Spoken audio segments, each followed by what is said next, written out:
Inter Milan memulai musim Serie A 2025-2026 dengan performa yang sangat meyakinkan. Bertanding di San Siro, mereka melibas Torino dengan skor telak 5-0. Ini menjadi debut impian bagi pelatih baru, Christian Cifu, yang berhasil membungkam keraguan banyak pihak. Meski atmosfer di dalam stadion terasa berbeda karena absennya dukungan dari Kurva Nord yang sedang berprotes, tim asuhan Cifu menunjukkan permainan yang terorganisir. Mereka mengandalkan formasi andalan 3-5-2 dengan Sommer di bawah Mistar, 3 bek tangguh Pavard, Acerbi, dan Bastoni, serta duet Mau Thuram dan Lautaro di lini depan. Satu-satunya wajah baru di lini tengah adalah Suchik, ditemani Barella dan Mkhitaryan. Inter langsung mengendalikan permainan dengan mengutamakan penguasaan bola, kesabaran, dan serangan vertikal. Setelah beberapa percobaan, Bastoni berhasil memecah kebuntuan pada menit ke-18 dengan sundulan terarahnya, memanfaatkan umpan sepak pojok akurat dari Barella. Di tengah dominasi Inter, Suchik menunjukkan penampilan gemilang. Ia menjadi motor serangan tim, salah satunya dengan memberikan umpan terobosan tanpa melihat yang sukses dimanfaatkan Thuram untuk menggandakan keunggulan. Tak hanya itu, Suchik juga nyaris mencetak gol. Memasuki babak kedua, Inter tidak mengendurkan serangan. Pada menit ke-51, Lautaro menambah keunggulan menjadi 3-0 setelah ia berhasil merebut bola dari pertahanan Torino dan melepaskan tendangan dari jarak dekat. Pesta gol terus berlanjut. Sekitar 1 jam pertandingan berjalan, Thuram mencetak gol keduanya, lagi-lagi berkat umpan brilian dari Bastoni. Di tengah serunya pertandingan, Cifu melakukan beberapa pergantian pemain, termasuk memasukkan Carlos Augusto dan Bonni. Tak butuh waktu lama, Bonni langsung memberikan dampak. Mantan pemain Parma itu berhasil mencetak gol debutnya untuk Inter, melengkapi kemenangan menjadi 5-0. Ini adalah malam yang sempurna bagi Inter, di mana mereka tidak hanya meraih 3 poin, tetapi juga menunjukkan kekuatan lini serang mereka. Dengan kemenangan ini, Inter mengirimkan sinyal kuat kepada para pesaingnya bahwa mereka adalah kandidat serius untuk gelar juara musim ini.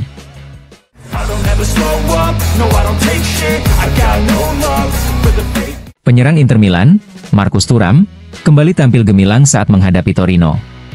Setelah mencetak hat-trick musim lalu, kini ia kembali mencetak 2 gol dalam kemenangan 5-0. Penampilannya yang luar biasa membuatnya dinobatkan sebagai Panini Player of the Match. Berbicara kepada DAZN setelah pertandingan bersama Alessandro Bastoni, Thuram merendah dan menekankan pentingnya kemenangan tim. "Saya tidak berpikir Inter hanyalah Tula, kami hanya 2 penyerang. Di bangku cadangan ada pemain lain dan seperti yang selalu saya katakan, yang terpenting adalah Inter menang," ujar Thuram. Saat ditanya tentang selebrasi uniknya yang menunjuk kepala setelah mencetak gol, Thuram mengungkapkan bahwa itu adalah balasan untuk ayah dan saudaranya. "Untuk keduanya, karena mereka selalu mengolok-olok sundulan saya," jelasnya sambil tersenyum. "Saya sempat melakukan satu kesalahan sundulan di awal pertandingan, dan ketika saya berhasil mencetak gol, saya langsung teringat mereka." Ketika ditanya apakah kemenangan besar ini adalah pesan untuk seluruh kompetisi, Thuram memilih untuk tetap fokus dan tidak jemawa. "Ini baru pertandingan pertama, seperti yang dikatakan Bastoni. Kami akan berusaha melakukan yang terbaik untuk Inter dan memikirkan pertandingan demi pertandingan," tutupnya.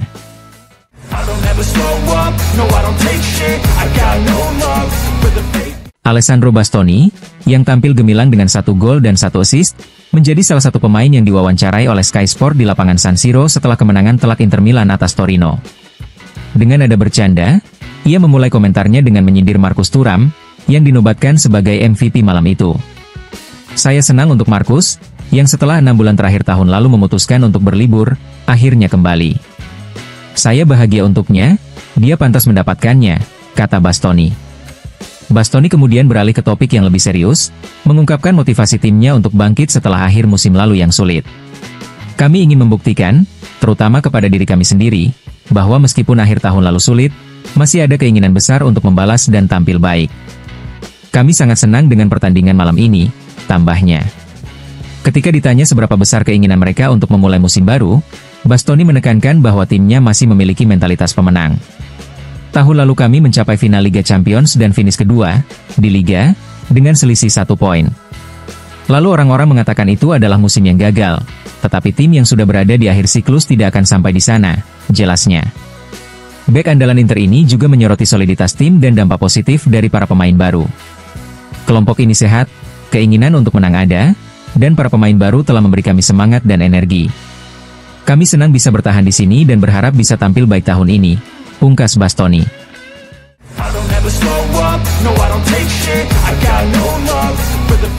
Kelompok penggemar garis keras Inter Milan, Gruppi della Nord, mengeluarkan pernyataan mengejutkan menjelang pertandingan pertama Serie A musim 2025-2026 melawan Torino. Mereka memboikot Stadion Meazza untuk sementara waktu. Keputusan ini diambil sebagai bentuk protes terhadap kebijakan klub, terutama terkait penjualan tiket musiman. Mereka menganggap kampanye penjualan tiket musiman kali ini gagal total. Selain kenaikan harga yang tidak masuk akal, mereka juga menyoroti penggunaan daftar hitam. Puluhan anggota mereka tidak bisa memperbarui tiket musiman tanpa alasan yang jelas. Menurut mereka, sebagian besar anggota yang masuk daftar hitam ini tidak memiliki catatan kriminal. Satu-satunya kesalahan mereka adalah setia mendukung Inter dimanapun tim bermain, baik di kandang maupun tandang, di Italia maupun di Eropa. Kelompok ini merasa bahwa stadion sudah berubah menjadi teater yang dipenuhi dengan larangan dan pembatasan. Mereka membandingkannya dengan musim lalu, di mana mereka bahkan harus berjuang keras hanya untuk bisa membawa bendera ke dalam stadion. Gruppi della Nord menyatakan bahwa mereka akan terus memboikot stadion sampai semua tuntutan mereka terpenuhi. Mereka ingin semua anggota mereka bisa kembali masuk stadion, spanduk-spanduk dan bendera-bendera mereka kembali dibebaskan, dan harga tiket menjadi lebih terjangkau.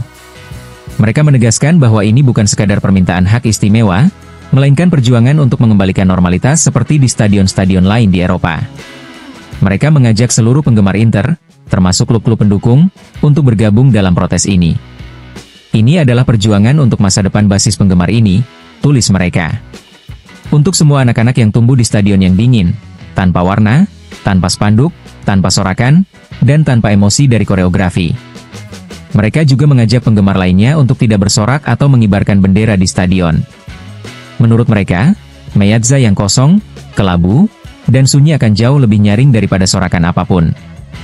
Mereka yakin bahwa satu-satunya cara untuk mengembalikan kehangatan dan semangat di San Siro adalah dengan bersatu melawan sistem yang mereka anggap menekan dan mendiskriminasi para penggemar sejati.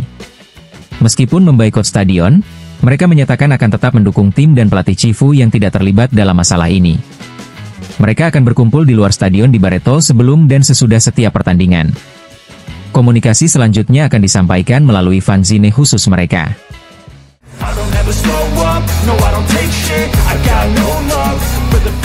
Menurut laporan dari La Gazzetta dello Sport, AC Milan telah melakukan penjajakan dengan Bologna terkait kemungkinan transfer Giovanni Fabian.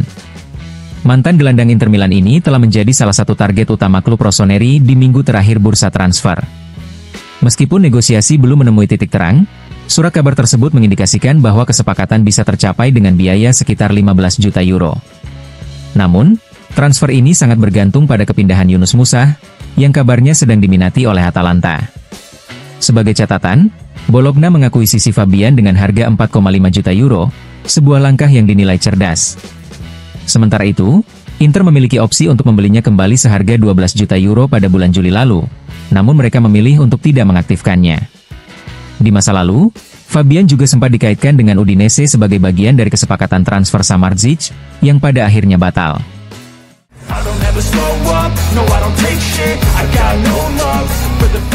Roberto Piccioli resmi menjadi pemain baru Fiorentina.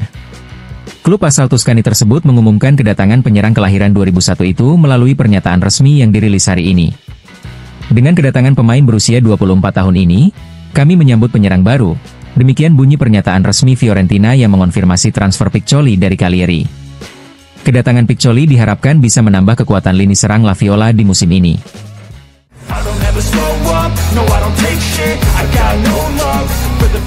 Setelah sempat dikaitkan dengan Inter Milan beberapa minggu lalu, kini penyerang Manchester United, Rasmus Højlund, dikabarkan selangkah lagi akan kembali ke Italia. Menurut laporan dari Sky Sport, pemain asal Denmark berusia 22 tahun ini telah mencapai kesepakatan lisan dengan Napoli. Keputusan Napoli untuk merekrut Højlund didorong oleh cedera serius yang dialami oleh Romelu Lukaku beberapa hari lalu, yang memaksanya menepi dalam waktu yang lama. Napoli bergerak cepat untuk mencari pengganti. Kini, kedua belah pihak, yaitu Højlund dan Napoli, telah mencapai kesepakatan mengenai persyaratan pribadi. Selanjutnya, negosiasi akan berlanjut antara kedua klub. Informasi terbaru menyebutkan bahwa pembicaraan antara Manchester United dan Napoli untuk pemain kelahiran 2003 itu sudah menunjukkan kemajuan, dengan format kesepakatan berupa peminjaman dengan opsi pembelian.